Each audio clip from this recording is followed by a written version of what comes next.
Hello and welcome to Top of the Ninth. Today we are going to look at the top 9 second basemen of all time, ranked by career WAR. Please remember to like, share, and subscribe.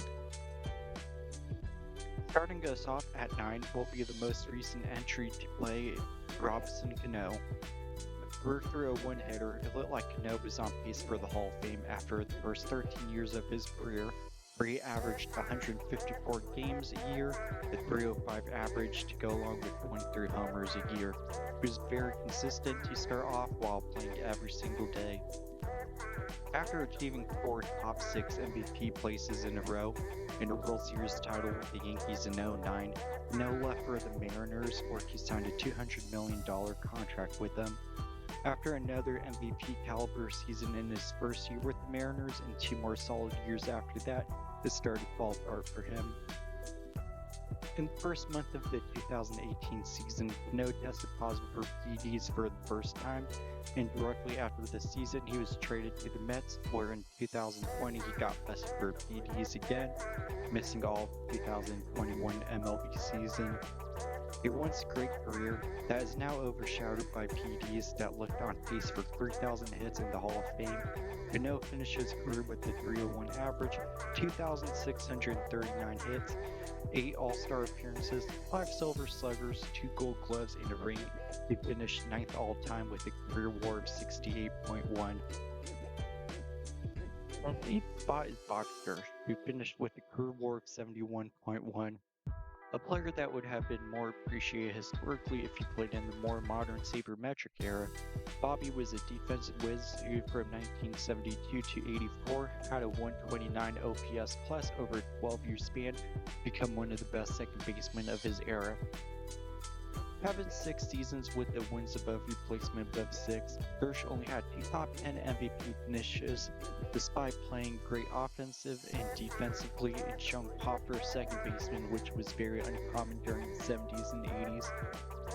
A 4-time All-Star, Gersh was overlooked a lot due to fellow players on this list that will appear, and to Frank White and Willie Randolph being more popular player winning rings and getting more All-Star votes despite inferior offensive numbers.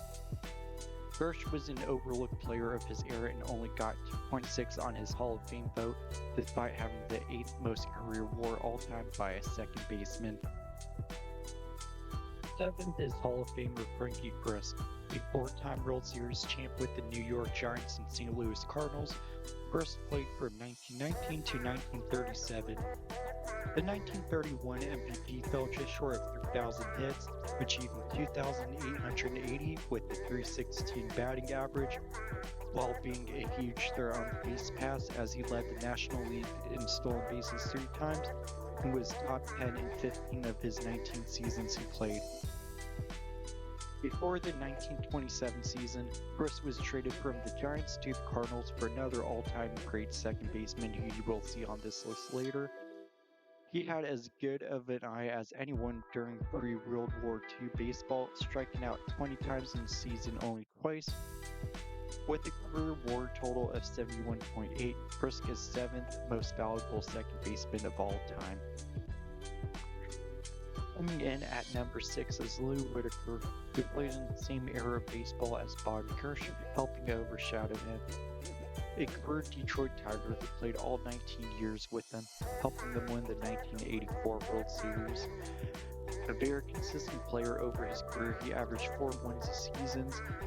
Whitaker didn't have any crazy seasons though that stood out, but him playing the 4th most career games at second base helped him rack up counting numbers even though he didn't have a peak like others on this list. Still, throughout his career, he had 2,369 hits, 244 homers, 3 Gold Gloves, 4 Silver Sluggers, and a 75.1 wins above replacement, and half his number retired by the Detroit Tigers. That spot is also picked up by career Detroit Tiger and Charlie Gehringer. Charlie had a big lead in career WAR over Whitaker with 84.8 total, which is 9.7 more than Whitaker due to his prolific offensive numbers. 1937 AL MVP, who had 8 top 10 MVP finishes in 19 seasons. Derringer was a great contact hitter, having over 200 hits in a season 7 times, with over 2,800 career hits. He helped lead the 1935 Tigers to the World Series, which was the first World Series title in franchise history. From 1933 to 37, he had a 7.3 WAR or higher in each of those 5 seasons. He'd be among the best players of his time that included Lou Gehrig. To this day, he is still top 25 in career doubles and runs scored, and has his number retired by the Detroit Tigers also.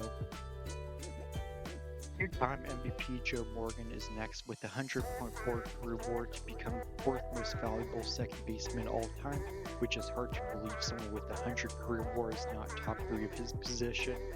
Only 32 players in MLB history have a career WAR above 100. Morgan was the leader of the Big Red Machine of the 70s with fellow MVP Johnny Bench. Morgan was an on-base machine. He was top 6 in walks in his league for 16 seasons and sits 5th all-time in the career walk leaderboard. His 1975 MVP season was historic as he put up 11 WAR that year, one of the 20 seasons all-time with a WAR above 11.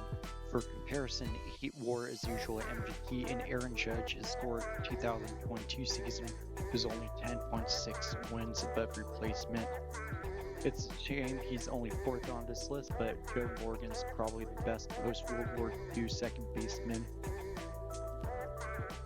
Coming in the 3rd spot is 1901 Triple Crown winner Nap Lahoy, a career 338 hitter with over 3,200 career hits, who is as good of a contact hitter as anyone. A member of the 400 batting average club from when he hit 426 in 1901. The only thing missing from his 21-year career is he never once played in the postseason. Still, he did all he could do as he is 24th all-time in career WAR with 106.9, and his top 25 in career hits, walks, batting average, and doubles.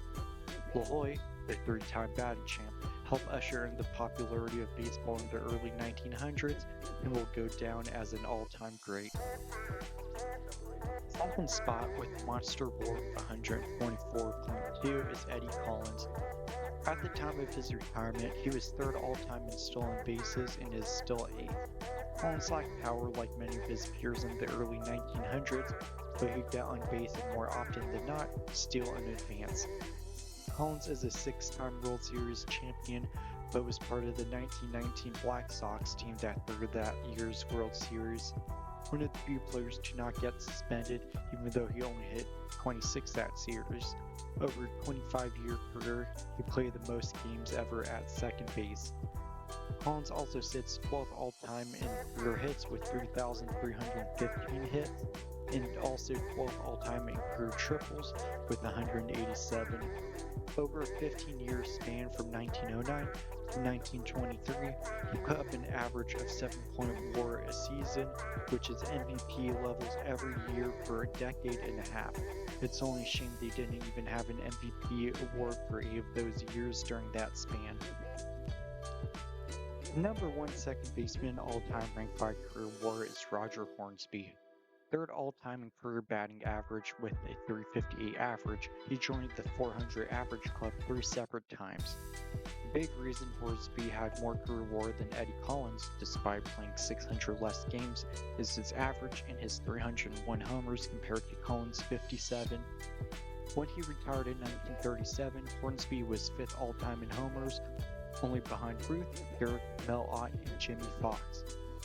Hornsby had a peak as good as anyone ever, as he had 8 seasons with a WAR above 8.9.